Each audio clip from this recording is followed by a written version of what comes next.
ની ગાઈડલાઈન મુજબ અમે રાત્રિના વાગ્યા છે 1 મિનિટ તમને હું રિયલ 1:35 પાણી ભરપૂર ભરાઈ ગયું છે. અમને એમ હતું કે અમારી દુકાનમાં આખી ડૂબી જાય અને 2-3 દિવસ સુધી તમને કોઈ ખાવાનું નહીં અંબાવા આવે તો અમારે 4 જણા પૂરતું અમે આટલું આ બધો આટલો સ્ટોક કરી રાખ્યો હતો.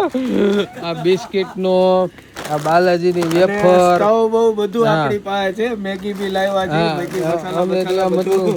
આ મેગી તો આ બધા અમુક રાકાવ એક વારમાં રાઉન્ડમાં પૂરું કરી નાખત. આ જો બાલાજીના શું છે મોળા, અમને કેળાની વેફર લાઈવ. અચ્છા, હા. પછી ચટપટી ચાટ પૂરી. હા, તો આટલો બધો સામાન મંગાવી લીધો તો આજ સવાર પૂરતો. કેમ કે અમે 4 જણા હતા ખાવા વાળા, પણ અમારે એક 5મો જણો એડ થયો. એની હાટો અમારે આમાંથી ડબલ કરવું પડ્યું. હા, અમારે ઓલા ભાઈ છે ને, જો આ ભાઈ, હા, ઈ તો આને તો એક ટાઈમ નો ખોરાક હતો. હવે થોડીક વાર હું તમને વાગ્યા છે 1:40 હું તમને થોડીક બહારની શેર કરાવી દઉં. સરકારની ગાઈડલાઈન મુજબ તમારે કેટલું પાણી આવ્યું છે, કેટલું પાણી ભરાણું છે.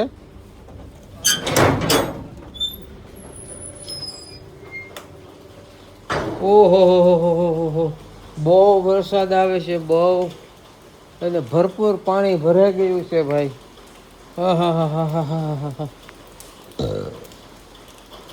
સરકારની આગાહી તો બહુ જોરદાર હતી, કેમ કે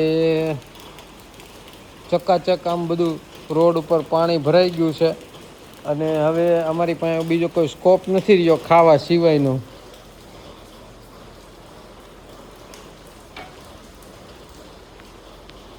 તડ બધું થાય છે.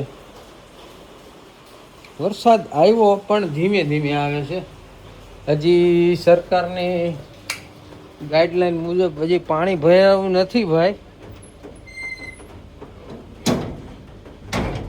સરકારની ગાઈડલાઈન મુજબ અમે પાણી ભરવાનું તો ઠીક છે, પણ અમે નાસ્તાનું કમ્પ્લીટ આયોજન કરેલ છે. પાણી વગર અમે નાસ્તો ખાઈ લઈએ, પછી હોઈ જાય.